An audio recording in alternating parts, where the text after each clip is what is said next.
Sveiki, vasara vėl mano virtuvėje ir šiandien svečiuose turiu Gintarę Jarašiūnę.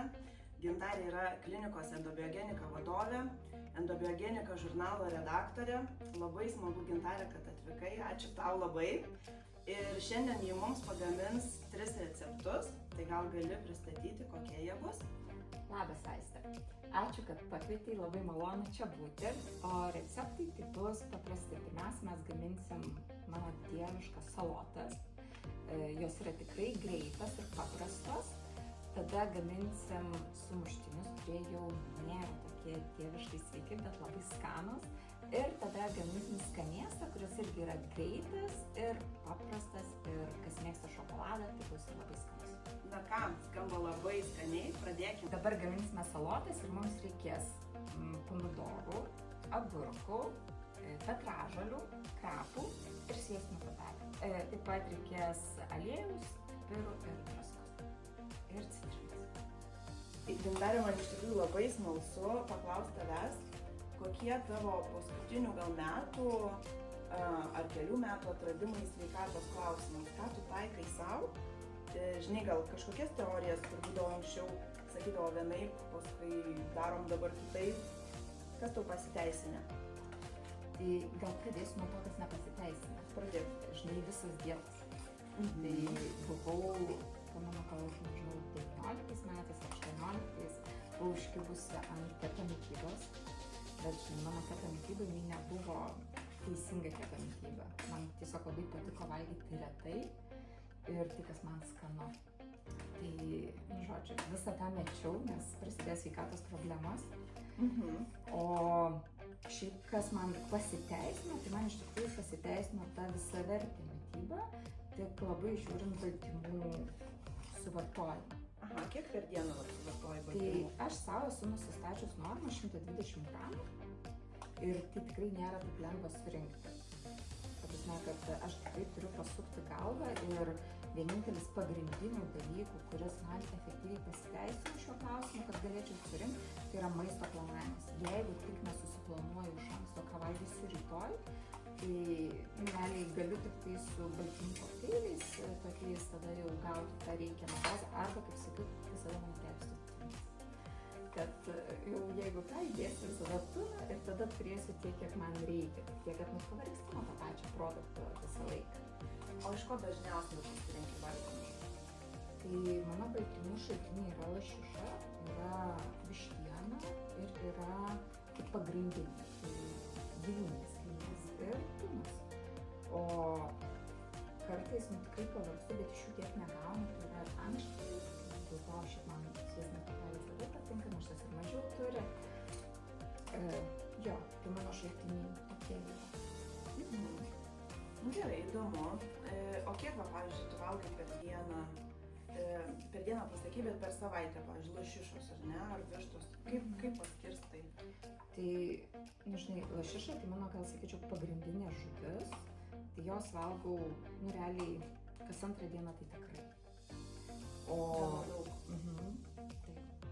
Žinai, ką aš verčiu save daryti sąmoningai, tai suvalgyti tų probiotikų įvairiausių, kad gaučiau. Tai visos tie žalumynai, kad skaidulų, ar ne? Taip, skaidulų. Pavyzdžiui, ryte įsivedžiau naują rutiną ir galvoju, kad tikrai negalėsiu, bet visai gerai man pavyksta. Geriu į 500 ml puodelį, tai arbatinį šaukštelį luobelių gysločių ir leidžiu ištirpti ir išgeriu. Aš tu tada duosiu mūsų detoksą paragauti su bakterijom ir su luobelėm. Taip. Aš darau taip su kolagenu, su šitu detoksu ir į vandenį su citrina. Tokį miksą. Ir ryte? Taip. Ir tada porą valandų, ne porą valandų, bet valandą maždaug nevalgau. Būtų gerai pigiai valandų, bet aš neturiu tiek laiko. Tikrai.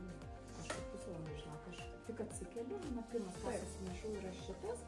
Ir aš tada jau per pusvalandį ten nusiprausiu, apsirengiu ir tada paprastai sportuoju. iš ryto, tai susimaišau dar kokteilį baltyminį, nes nevalgau pusryčių, žinai, o tik tokius skrandžius parduoti nelabai gerai. Tai žodžiu, ir žinai, dar vienas geriausių atradimų tai yra miego rutina. Nu, kažkaip galvojau, kad pasakysi šitą. Bet žinok, šitas gal buvo vienas sunkiausiai įgyvendinamų, bet, sakyčiau, tikrai vertingas dalykas.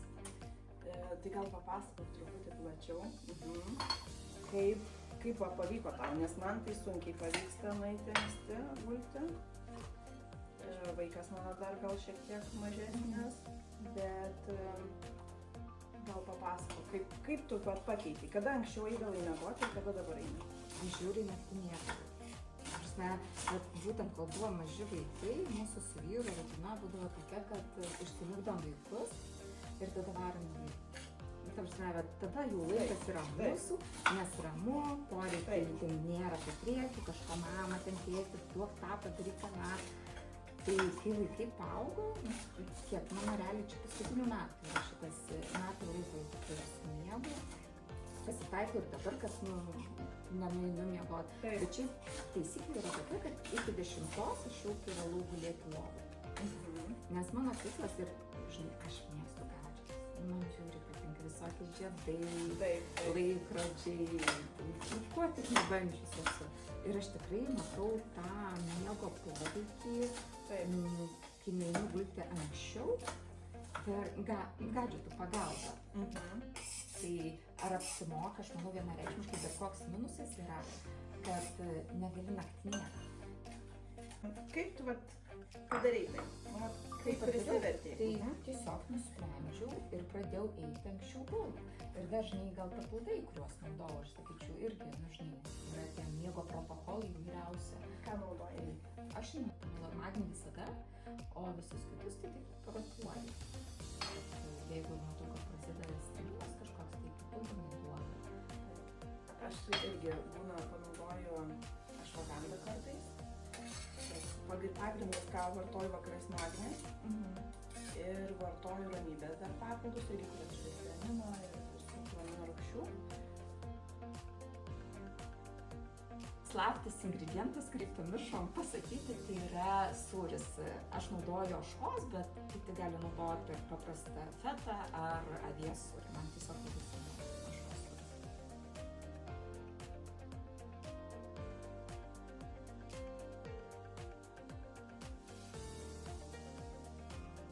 Naudosim gyvos duonos duoną. Tai yra visiškai natūrali duona, kuri pagaminta iš raugo, tai yra raugo duona, o grūdai yra senoviniai ir auginti biodinaminiam ūkiui. Tai tie grūdai yra malami akmeniniam girnom, tai reiškia, kad sėlenos yra atsijojamos atskirai, o ir kartu joje nėra fosfato rūgšties. Tai kadangi jinai yra kepama 2 kartus per savaitę, tam, kad turėtumėm ją šviežią, tai duona užsišaldo. Ir natūralus būdas ją atgaivinti arba atšviežinti yra pakišti po šaltu vandeniu, perleiti šaltu vandeniu ir tada įdėti 7 minutėm į įkaitintą ant 200 laipsnių orkaitę ir pašildyti. Taip mes gausim vėl tarsi šviežiai, ką tik iškeptą duoną. Tai dabar taip ir padarykime. Duona yra šviesesnė negu paprastai tradicinės ruginės duonos, bet būtent dėl sėlenų ir dėl fosfato rūgšties.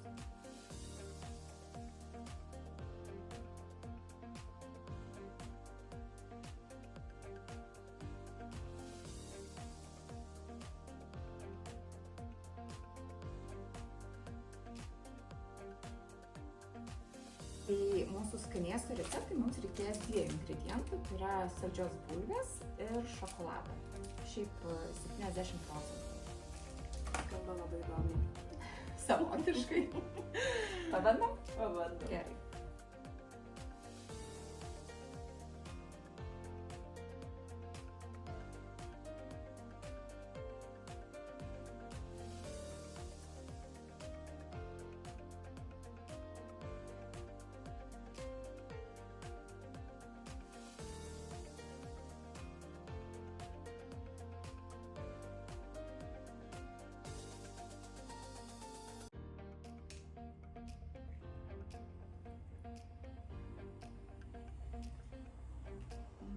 tobulai saldu.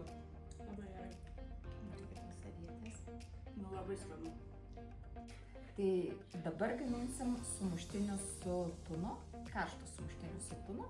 Tai mums reikės tuno, petražolių krapų, raugintų agurkų, svogūno, duonos ir truputėlį sūrio. Nu ir prieskonių.